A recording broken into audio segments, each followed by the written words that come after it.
পাখিকে hand feed করানো কিন্তু অনেক সহজ। দেখুন, আমি শুধু পাইপের মাথাটা সামনে নিছি, নেওয়ার সাথে সাথে সে খাইতেছে, সে টাইনা নিয়ে তার মুখে নিতেছে, খাইতে চাইতেছে। দেখুন, একবারে ছোটো বাচ্চা কিন্তু খাইতে চাইতেছে। দেখুন কত সুন্দর করে সে নিজের চেয়ে খাইতে চাইতেছে।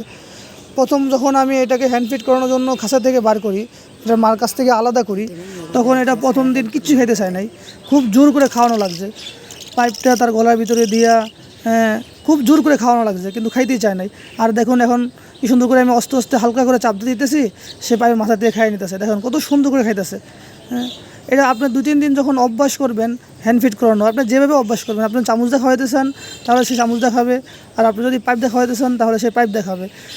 আর এটা একটু সময় নেয়। আর যখন আপনার হাতে সময় না থাকবে, আপনি তাড়াতাড়ি খাওয়াইতে চান, তখন তার গলার ভিতরে এরকম পাইপটা ঢুকাই দিবেন। বেশি না, অল্প পাইপ ঢুকাবেন, 1/2 ইঞ্চি পরিমাণ পাইপটা ঢুকাইয়া তারপরে আস্তে আস্তে আস্তে আস্তে চাপ দিবেন। দেখুন আমি কিন্তু গলার ভিতরে পাইপ ঢুকানোর পর আস্তে আস্তে চাপ দিতেছি, একবারে আস্তে আস্তে, আর এটা আস্তে আস্তে খাইতেছে। দেখুন এটা আস্তে আস্তে কিন্তু হজম করতেছে, মানে আস্তে আস্তে এটা সে গিলতেছে। বেশি জোরে চাপ দেওয়া যাবে না, এর দ্বারা পাখি অসুস্থ হয়ে যেতে পারে, ক্ষতি হইতে পারে। দেখুন আমি কিন্তু একবারে আস্তে আস্তে আস্তে আস্তে চাপ দিতেছি, আর এটা খুব সুন্দর করে ইজিলি সহজেই খাইতেছে। এইভাবেই খাওয়াইতে হবে পাখিকে।